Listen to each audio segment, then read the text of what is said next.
Good morning students. बेटा हम लोग स्ट्रक्चर ऑफ एटम में जो रदरफोर्ड मॉडल ऑफ एटम है उसको पढ़ चुके हैं। उससे पहले हमने थॉमसन मॉडल पढ़ा और रदरफोर्ड मॉडल में आपने जो उनकी कमियां हैं वो देखी। तो सबसे पहले हम रिकैप्चुलेट करेंगे रदरफोर्ड मॉडल को एक बार और उसके बाद हम पढ़ेंगे Bohr's model of an atom.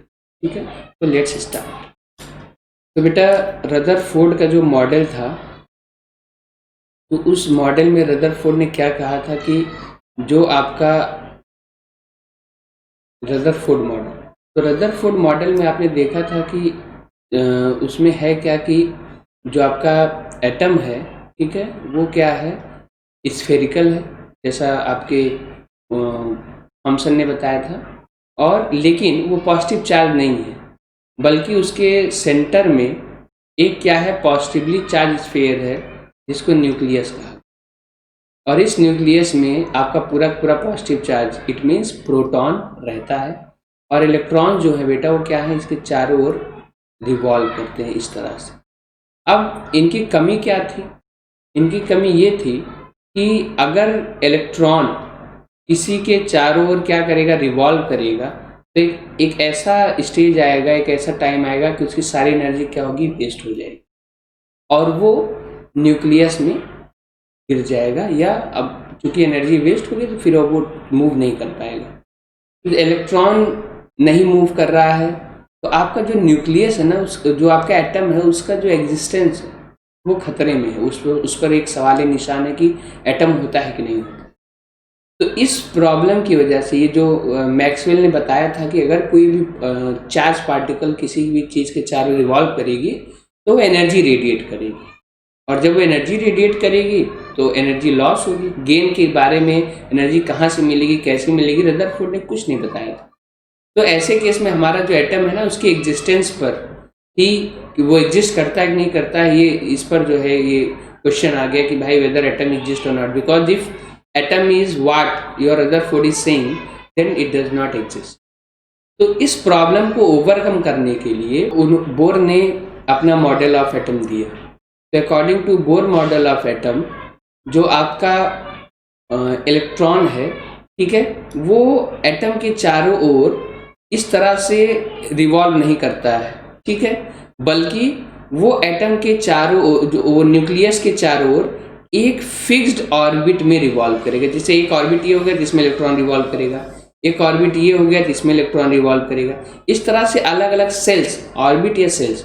तो उनका जो पहला पॉइंट था वो क्या था कि जो इलेक्ट्रॉन्स हैं वो रिवॉल्व करेंगे न्यूक्लियस के different energy level. Energy level मतलब समझ रहे हैं कि जब तक वो इस एनर्जी लेवल में रहेंगे वो एनर्जी को रेडिएट नहीं करेंगे, उनकी एनर्जी फिक्स रहेगी, वो चेंज नहीं होगी। Neither they lose energy not they gain. यहाँ जो सेकेंड पॉइंट है देखिए, वो यही कह रहा है कि as long as an electron remain in a shell it never gains energy और लूजेज एनर्जी। वो एनर्जी ना तो गेन करेगा ना तो लूज करेगा। कौन? आपका इलेक्ट्रॉन। तो जो प्रॉब्लम थी रदरफोर्ड की, वो ओवरकम हो गई by the Bohr's model of atom. तो बोर्स मॉडल का जो एटम है वो बिल्कुल, उन्होंने कहा कि जो हमारा एटम है उसमें न्यूक्लियस रहेगा सेंटर में, दिस इज योर न्यूक्लियस, और इसके चारों ओर डिफरेंट सेल्स रहेंगे जिनको एनर्जी लेवल कहा गया, स्टेशनरी लेवल कहा गया, और इन सेल्स में जो इलेक्ट्रॉन है, अलग अलग नंबर ऑफ इलेक्ट्रॉन्स इसमें क्या करेंगे, रिवॉल्व करेंगे। तो बोर का जो मॉडल है, it overcome the problem that was created by Rutherford. तो अब अगर हम इन तीनों मॉडल, तीनों जो साइंटिस्ट है, तीनों ने जो अपना मॉडल दिया एटम का, तो उसमें आपने देखा कि थॉमसन ने कहा कि पॉजिटिवली चार्ज स्फीयर है और उसमें इलेक्ट्रॉन्स जो है एम्बेडेड है। रदरफोर्ड ने कहा कि बिल्कुल ऐसा नहीं है, हमारा एटम जो है उसके ज़्यादातर जो पार्ट्स हैं वो क्या है, एम्प्टी हैं, और आपका जो सेंटर में पॉजिटिव चार्ज स्फीयर है, and that positively charge sphere known as nucleus. Rutherford ने, उन्होंने किसकी प्रॉब्लम को ओवरकम किया, जो है बोर ने किसकी प्रॉब्लम ओवर किया, रदरफोर्ड की। रदरफोर्ड के अकॉर्डिंग क्या है बेटा कि जो इलेक्ट्रॉन्स हैं they do not revolve in a free space but they revolve in a definite orbit. ठीक, अब इसके बाद जो सबसे बड़ी प्रॉब्लम थी साइंटिस्ट के सामने वो ये थी कि अकॉर्डिंग टू रदरफोर्ड जो पूरा एटम का मास है, if it is an atom it has nucleus, यहाँ पे इलेक्ट्रॉन रिवॉल्व कर रहा है, तो जो न्यूक्लियस है, न्यूक्लियस का जो मास होगा, ठीक है, mass of nucleus is almost equal to atomic mass, ठीक है, बट ऐसा नहीं था। एटम का जो मास होगा वो किसके बराबर, न्यूक्लियस के। तो क्यों नहीं ऐसा था? सपोज आपका जो एटम है, suppose this is 10 gram your atom, तो जो न्यूक्लियस है उसका भी मास कितना होना चाहिए, that should B 10 gram. But जब इसको मेजर किया गया, मैंने एक एग्जांपल लिया, वैल्यू लिया आपको समझाने के लिए, बट जब देखा गया तो ये पाया गया कि न्यूक्लियस का जो मास है वो ये कितना है, सिर्फ 5 ग्राम ही है। इसका मतलब कि न्यूक्लियस में कुछ और है जो मिसिंग है, जिसको साइंटिस्ट अभी तक डिस्कवर नहीं कर पाए हैं। मेरी बात आपने समझी कि जो आपका जो एटम है उसका मास, उन्होंने कहा था कि एटम का पूरा मास किसमें कंसंट्रेटेड है, न्यूक्लियस में। तो न्यूक्लियस का जो मास है that should be equal to the mass of atom, but when it has been calculated ऐसा मिला नहीं। तो 1932 में जेम्स चैडविक, 1932 में जेम्स चैडविक, ठीक है, साइंटिस्ट थे, इन्होंने 1932 में जो है आपके न्यूट्रॉन की बम्बार्डिंग उस पर क्या किया कि उन्होंने एक एक्सपेरिमेंट किया और उस एक्सपेरिमेंट से उनको एक नया पार्टिकल, एक नया पार्टिकल मिला, या इसको आप बोल सकते हैं न्यू सब एटॉमिक पार्टिकल, ठीक है। जैसे इलेक्ट्रॉन है उसी तरह से इलेक्ट्रॉन प्रोटॉन की तरह एक और उनको पार्टिकल मिला, लेकिन उस पर कोई चार्ज नहीं था, it has no charge, okay, that particle has no charge. Since it has no charge, तो चैडविक ने उसका नाम क्या दे दिया, न्यूट्रॉन, ठीक है।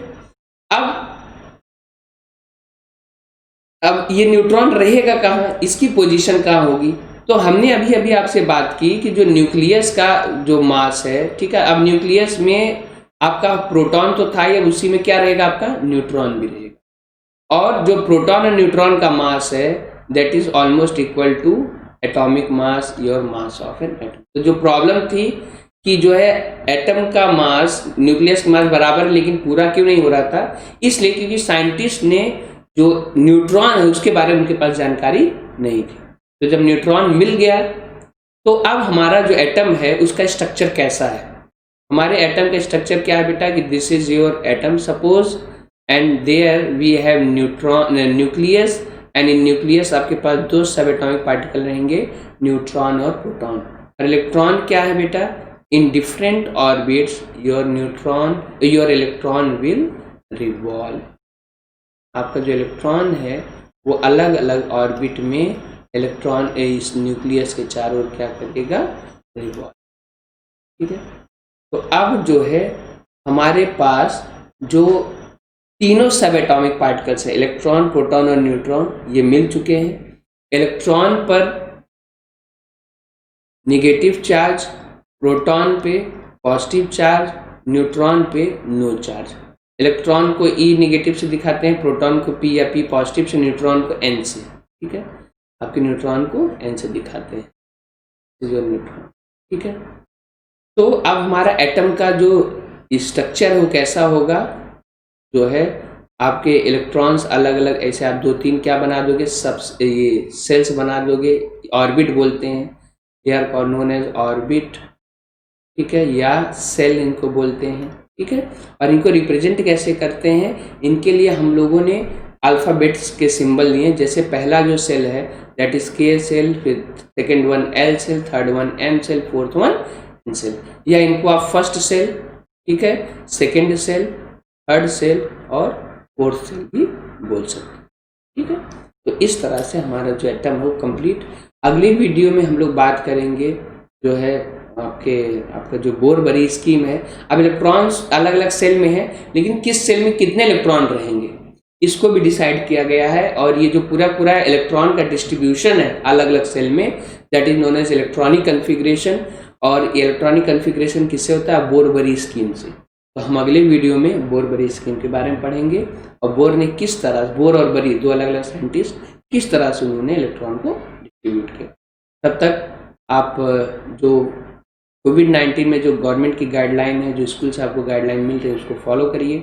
मास्क पहनिए और हाथ टाइम टू टाइम धुलते रहिए, सोशल डिस्टेंसिंग मेंटेन रखिए।